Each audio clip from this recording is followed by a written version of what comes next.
Welcome back to the garage. This is a box. I made it for my brother's Christmas present.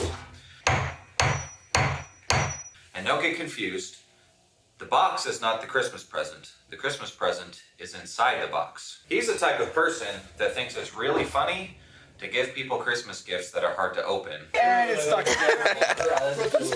I know this is probably getting posted after Christmas. Right now it's before Christmas, but it takes me forever to get videos edited. So, let me show you how I built this box.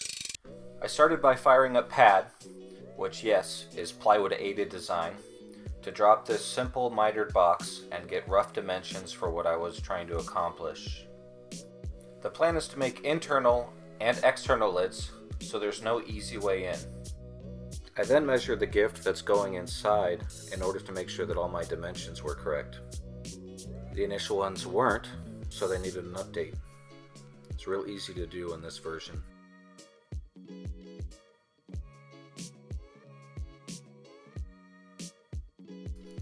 I make these cuts by using my patented square as a guide technique.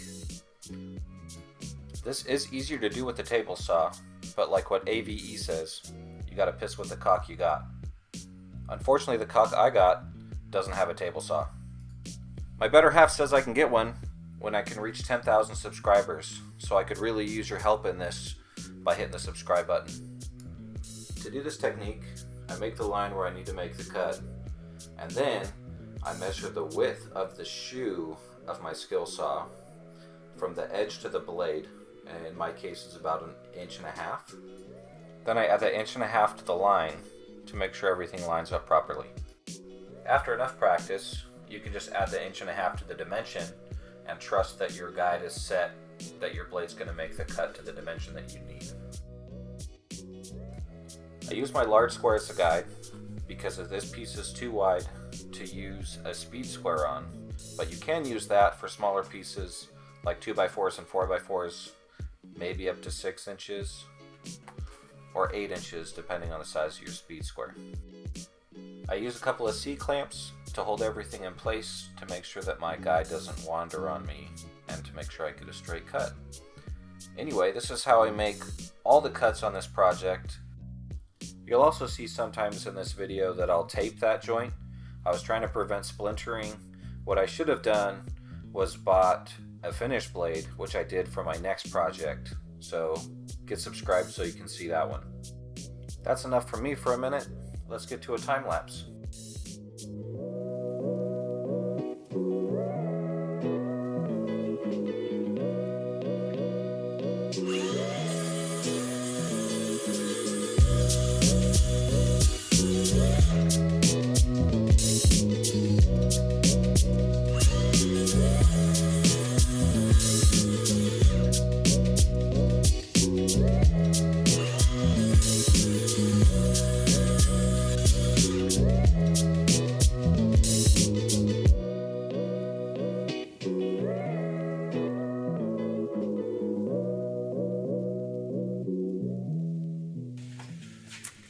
Remember how I said I didn't have a table saw? I didn't have a chop saw either. At least my wife let me buy one of those for this project. She even let me splurge on the self-assembling model.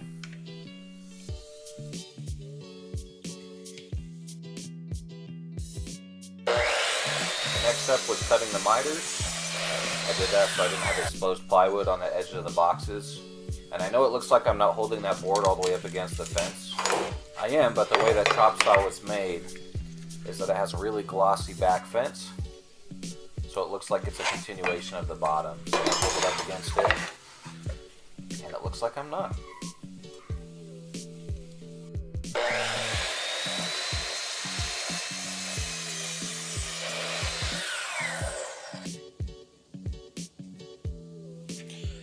Today is tomorrow yet again. Not that this project is hard, but because the rest of life is. I accidentally made this box off camera. I realized I sounded like an idiot trying to describe this in the garage. That never stopped me before, but now I know how to do voiceover. Now I get to change what I said back then, but still most likely sound like an idiot. Anyway, all I did off camera was glue this box together with some Titebond and then use my pneumatic brad nailer to hold it in place with 18 gauge nails. I just made sure it was square with the square first before I tacked it together.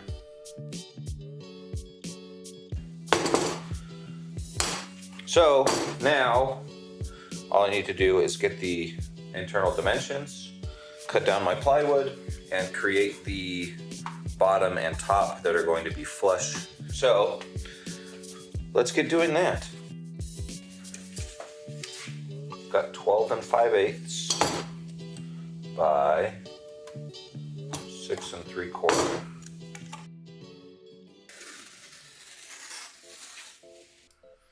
No matter what other YouTubers tell you, woodworking is kind of boring, and this stuff takes a long time to do.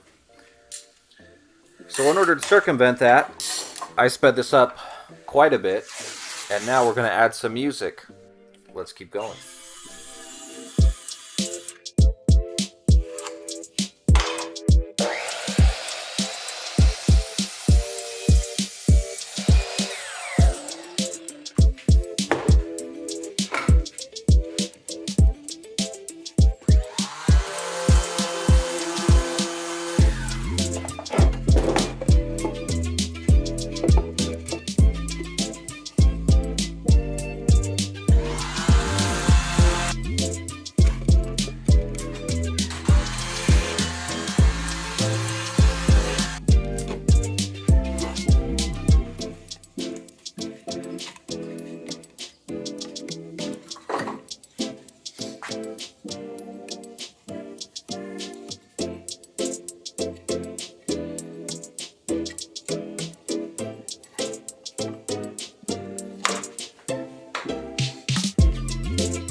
Wait for this glue to dry so I can sand it all down, and through the magic of editing, it's going to be done by the time we come back.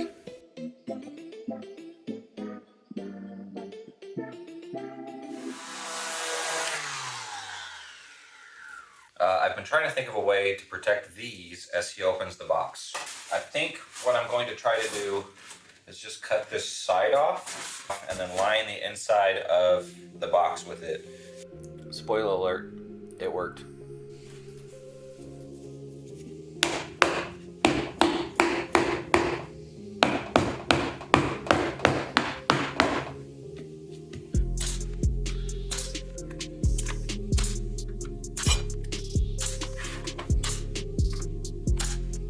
After getting it all tacked together, it was time to make the other lids. This part's actually really self-explanatory. I just cut the lids down to size on the chop saw and then screwed them all in place.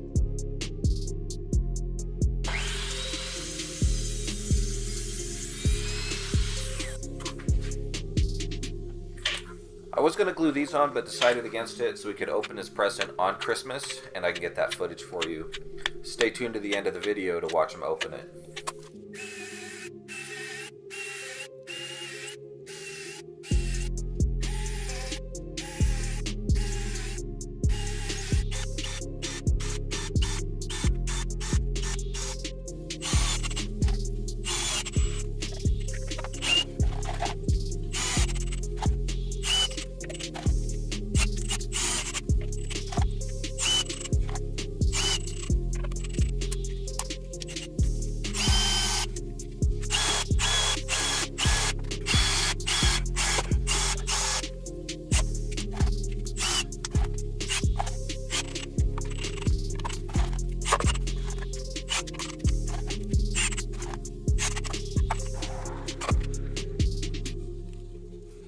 I didn't want him to know that I nailed it together, so I filled all the holes with wood glue.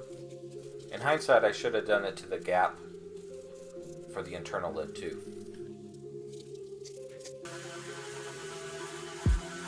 I then did every woodworker's favorite thing and sanded the entire exterior of the box, so everything would be nice and smooth and ready for staging.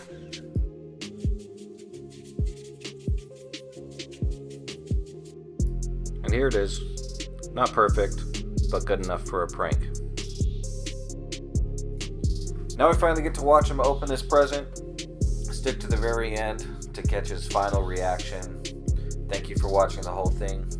Please consider subscribing if you made it this far, and we'll catch you next time. Wait a second, I forgot to mention, if you think I should try to one-up this next year, let me know in the comments, and I'll see what I can do.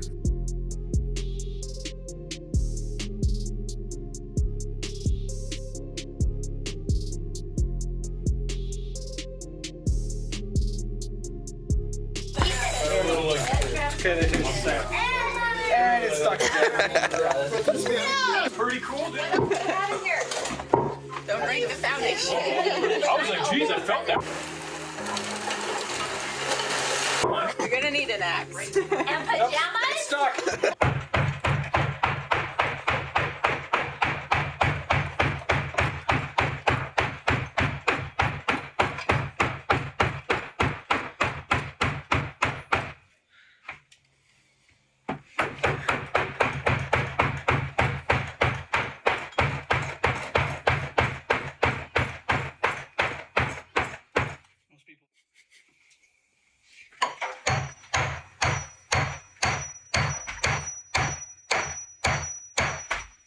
It's missing a crack.